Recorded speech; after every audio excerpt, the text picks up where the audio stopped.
오늘 우리에게 주시는 하나님 말씀은 빌립보서 1장 6절 그리고 9절부터 11절입니다. 제가 6절 읽으면 여러분 9절을 읽으시면 되겠습니다. 너희 안에서 착한 일을 시작하신 이가 그리스도 예수의 날까지 이루실 줄을 우리는 확신하노라.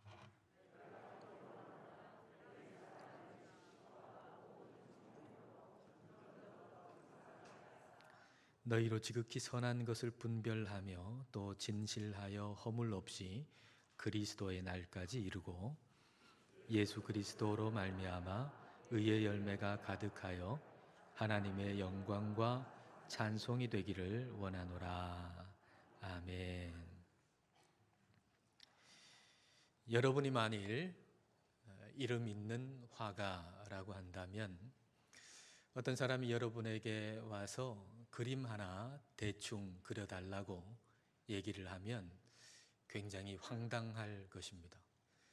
여러분의 이름을 걸고 그리는 그 작품을 어떻게 대충 그릴 수가 있단 말입니까? 여러분이 만일 아주 이름 있는 탁월한 작사, 작곡가라고 한다면 어떤 사람이 여러분에게 와서 노래 한 곡 대충 하나 만들어 달라고 하면 마음이 대단히 불편할 것입니다. 여러분의 이름을 걸고 만드는 그 노래를 어떻게 대충 만들 수가 있겠습니까? 하나님께 우리가 우리의 인생을 대충 좀 편하게 인도해 달라고 그렇게 말씀드린다면 아마도 하나님은 고개를 절레절레 흔드실 것입니다. 하나님은 우리의 인생을 만드셨고 그리고 우리의 인생의 전문가이시고 그리고 우리의 인생을 자기의 이름을 걸고 인도하시는 분이신데 어떻게 우리의 인생을 대충 적당하게 인도하실 수가 있겠습니까? 우리 하나님은 우리의 인생을 대충 인도하실 수가 없습니다. 자, 오늘 말씀 6절 말씀을 보겠습니다. 너희 안에서 착한 일을 시작하신 이가 그리스도 예수의 날까지 이루실 줄을 우리는 확신하노라. 여기 그리스도 예수의 날은 예수님께서 다시 오시는 날을 의미하죠. 그러니까 이 사도 바울이 예수님께서 다시 오시는 날을 굉장히 기다리고 사모했다고 하는 걸 알 수 있습니다. 바울은 예수님께서 다시 오시기를 사모하고 기다리면서 한 가지 확신하고 있었던 일이 있었는데 그것은 우리 안에 착한 일을 시작하신 하나님께서 그걸 완성하실 거라고 하는 걸 확신하고 있었습니다. 하나님은 시작하신 일을 대충 적당하게 마무리하시는 분이 결코 아닙니다. 여러분이 집이라고 한번 생각해 보시죠. 여러분이 집, 그렇다면 살아있는 집이라고 말할 수가 있겠죠. 그 집에 하나님이 들어오셨어요. 그리고 이제 하나님이 사시게 됐어요. 근데 너무 지저분한 거예요. 그래서 생각하는 정도는 장판을 새로 깔고 도배를 새로 하고 그리고 낡은 가전제품 대신에 좀 새로운 가전제품을 들어 놓는 것, 이 정도로 생각하고 있는 거예요. 근데 하나님의 생각은 여러분의 생각하고는 전혀 다른 거죠. 하나님은 그 집을 부수시기 시작하는 거예요. 그리고 새로 짓기 시작하는 거죠.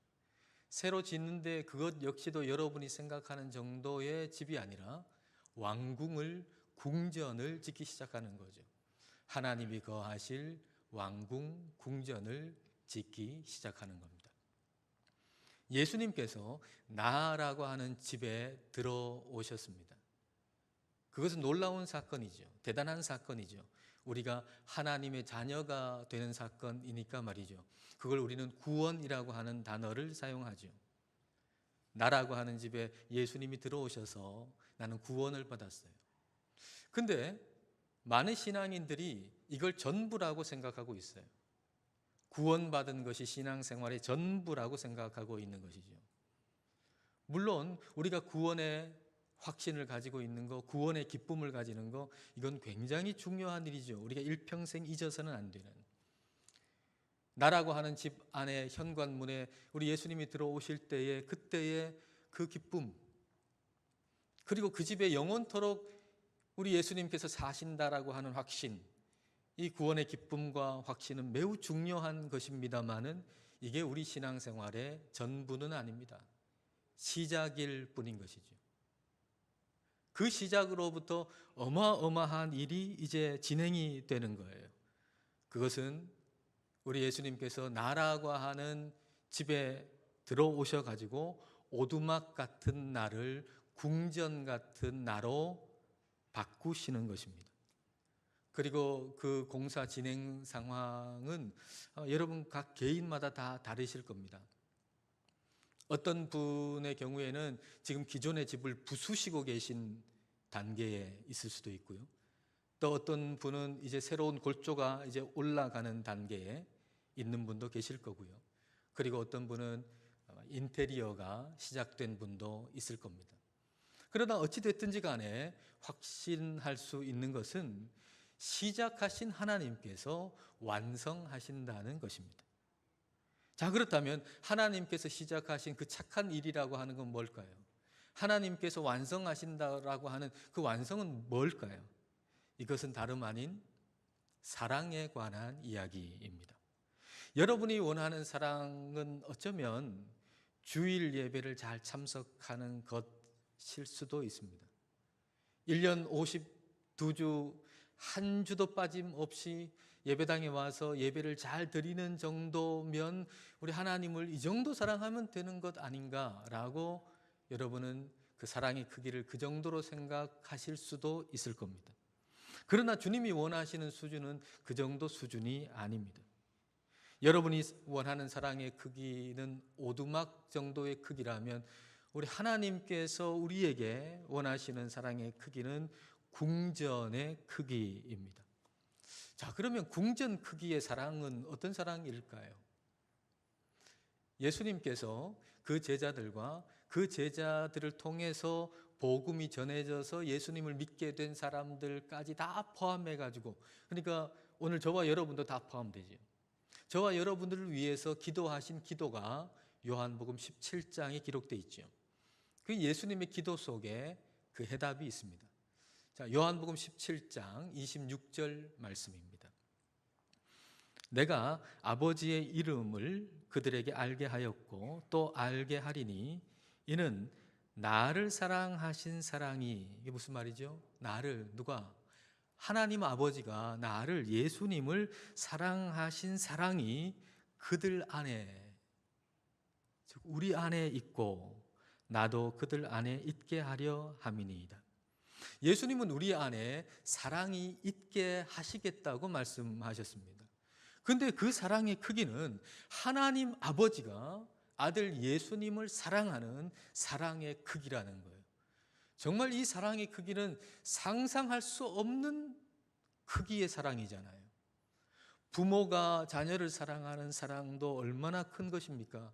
근데 그걸 뛰어넘어서 하나님 아버지가 아들 예수님을 사랑하는 사랑의 크기를 우리 안에 있게 하시겠다고 그렇게 말씀을 하신 것입니다. 그리고 바울은 이걸 확신하고 있어요. 이 어마어마한 사랑이 우리 안에 있게 될 거라고 하는 걸 사도 바울은 확신하고 있어요.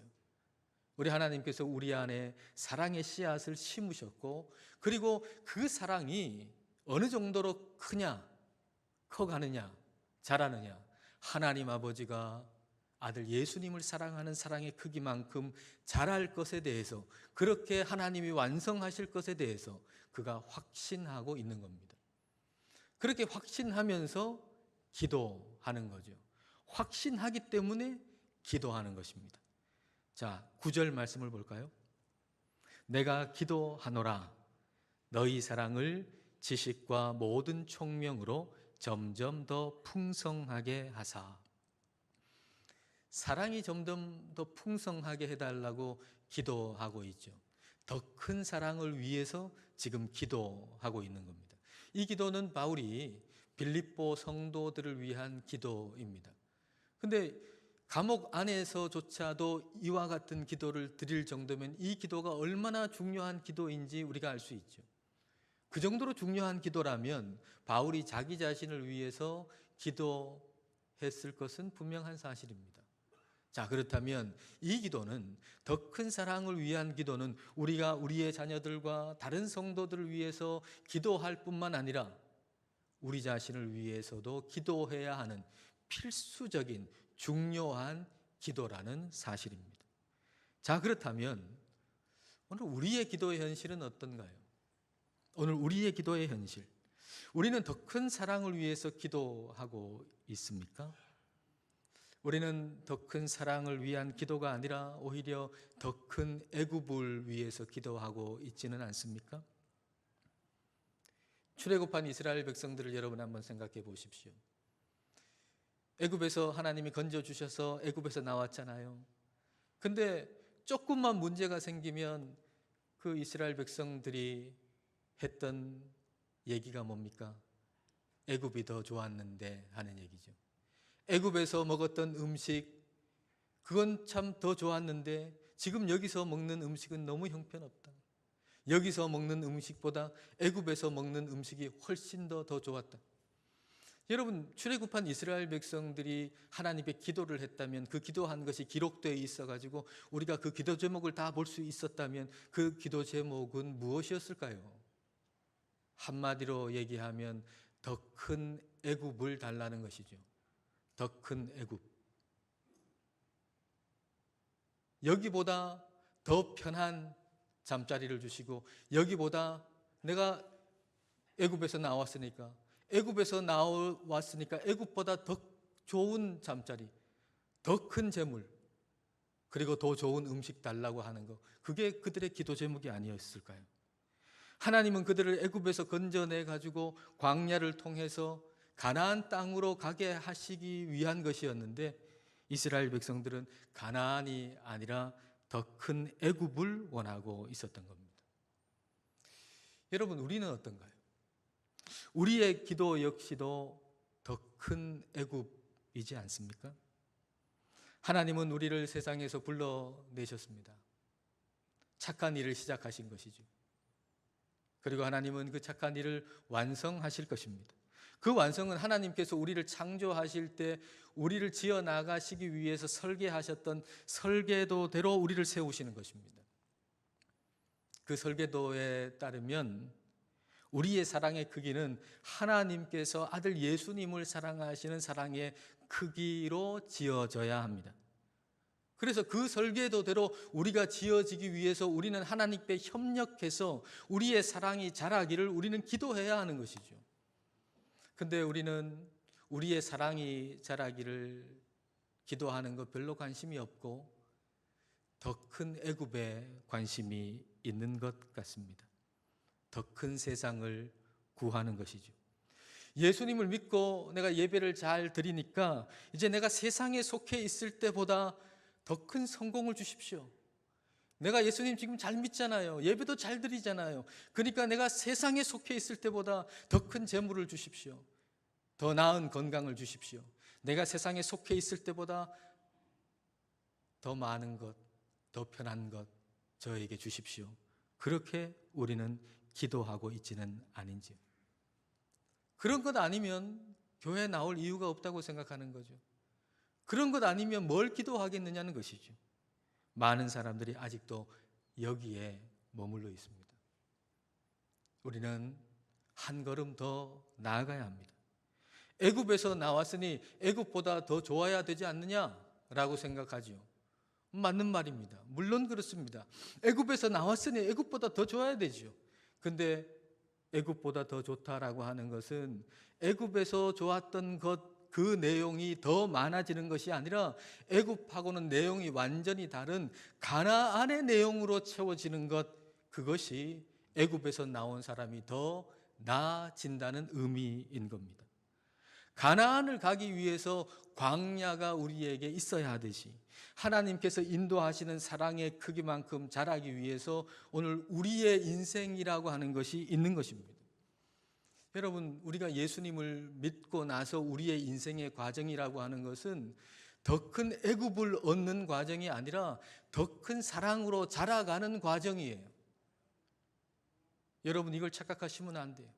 우리가 예수님을 믿은 다음에 우리의 인생은 더 큰 애굽을 얻는 과정이 아니라 더 큰 사랑으로 자라가는 과정입니다. 그러므로 어떤 분들이 여러분에게, 아니 당신은 예수님을 믿는데 어떻게 그렇게 인생이 어려울 수 있냐고, 힘들 수 있냐고 그렇게 비난하거든.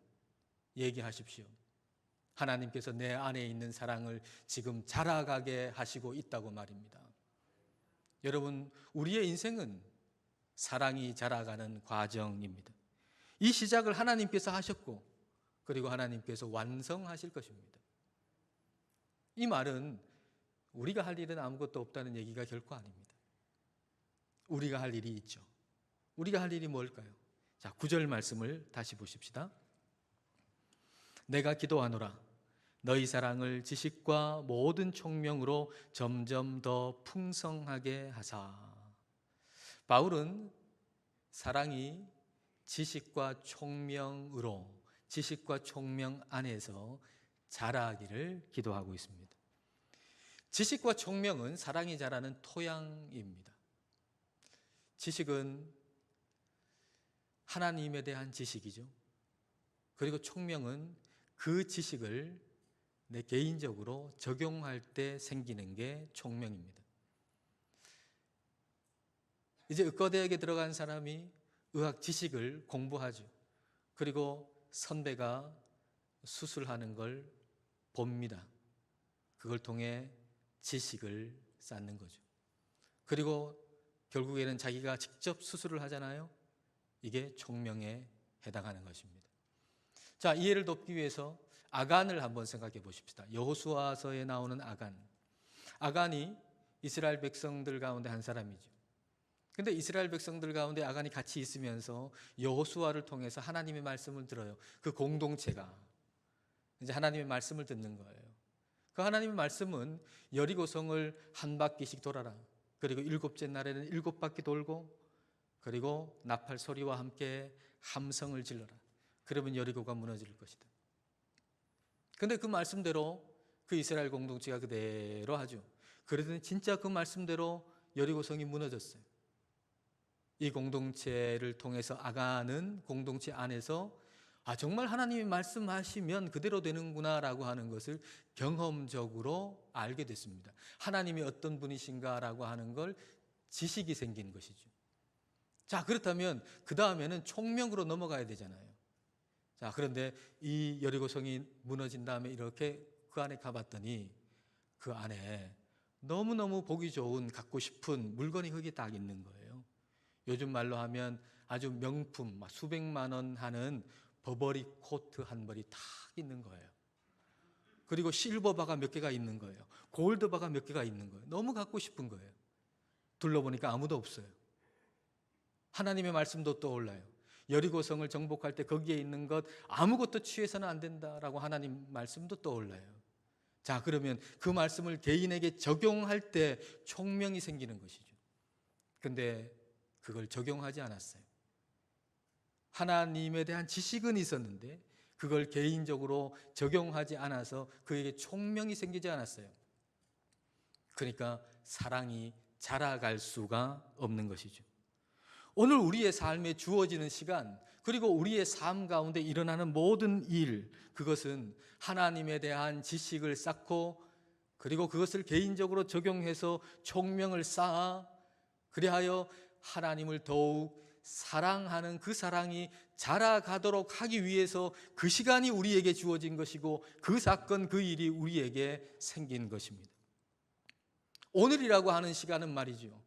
그리고 오늘 우리에게 일어나는 일이라고 하는 것은 오늘의 분량만큼 사랑이 자라가기 위해서 우리에게 오늘이라고 하는 시간이 주어졌고, 오늘 일어나는 일이 발생한 겁니다. 따라서 우리는 오늘이라고 하는 시간 동안, 그리고 오늘 일어나는 일을 통해서 오늘의 분량만큼 사랑이 자라도록 우리는 기도해야 하는 것이죠.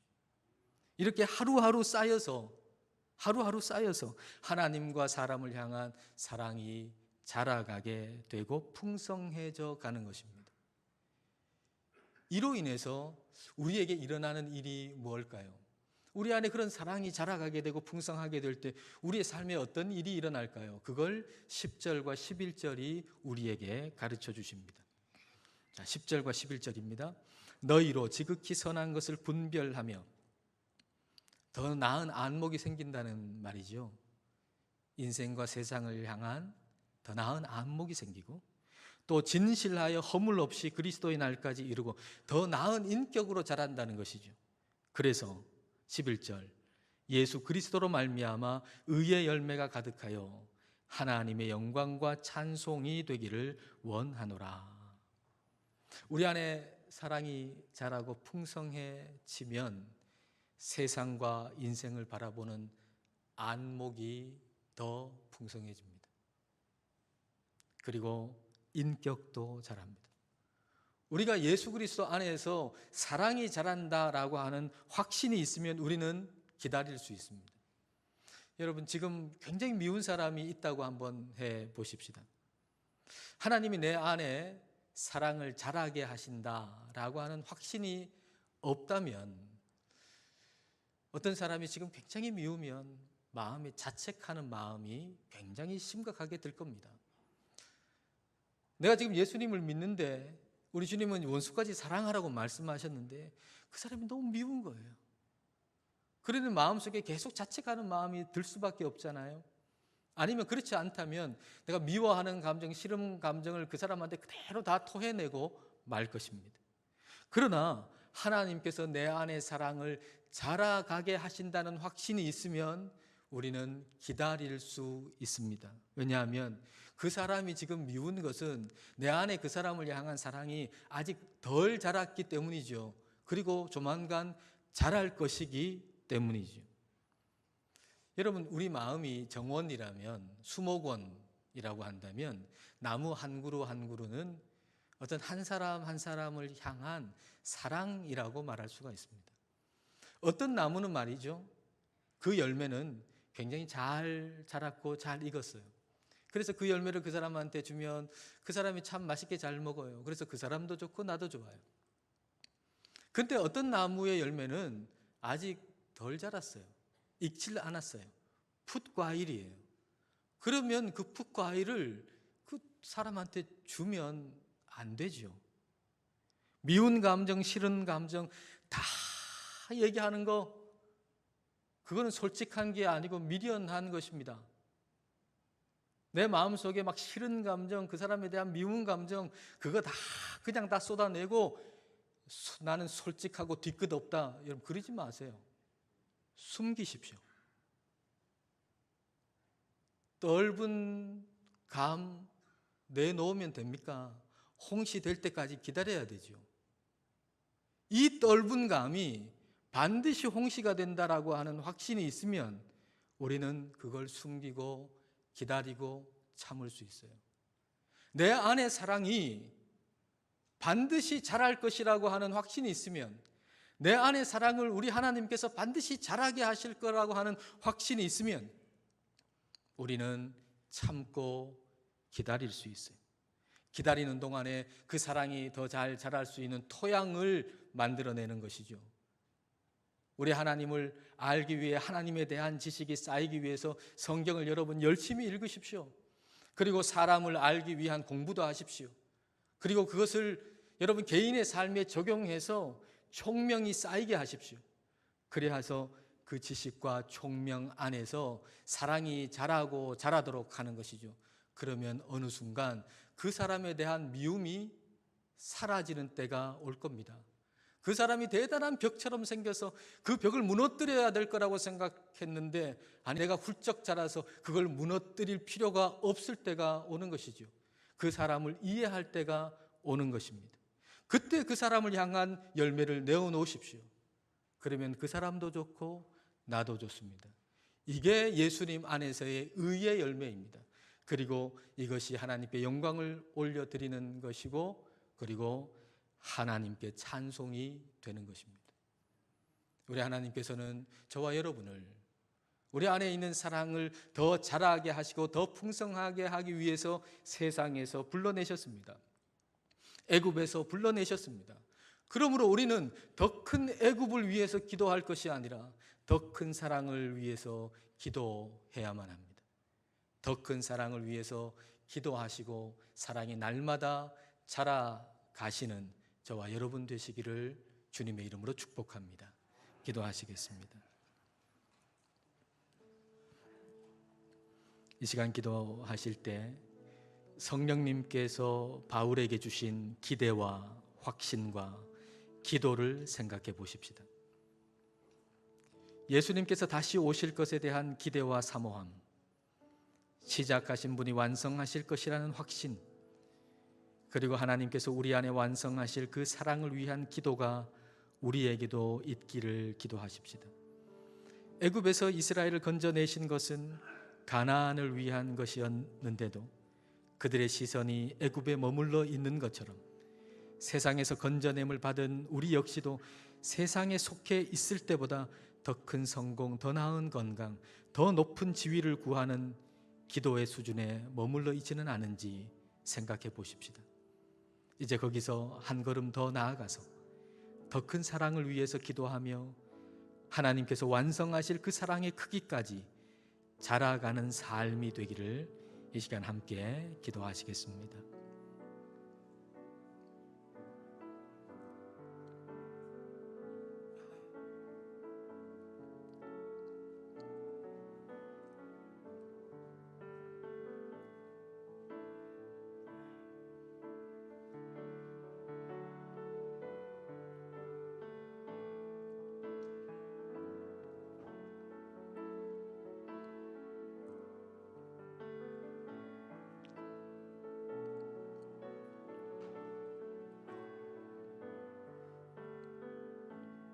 우리 안에 착한 일을 시작하셨을 뿐만 아니라 완성하시는 하나님 아버지, 저희들의 기도를 가만히 들여다보니 저희가 원한 것이 더 큰 애굽이었습니다. 세상에서 건짐을 받아 구원을 받았는데 원하고 바라는 것은 세상에 속해 있을 때보다 더 큰 성공, 더 나은 건강, 더 높은 지위였습니다. 주님 말씀을 통하여 저희 안에서 시작하시고 완성하시기를 원하시는 것이 사랑이라는 것을 깨닫게 해주심을 감사드립니다. 하나님 아버지께서 아들 예수님을 사랑하시는 사랑의 크기만큼 우리의 사랑이 자라게 하실 것을 저희가 확신하고 기도하게 하옵소서. 우리 안의 사랑이 지식과 총명 안에서 점점 더 풍성하여 인생과 세상을 보는 안목과 인격이 자라게 하시고 그리스도 안에서 의의 열매가 가득하고 하나님께 영광과 찬송이 되게 하여 주옵소서. 예수님 이름으로 기도드립니다. 아멘.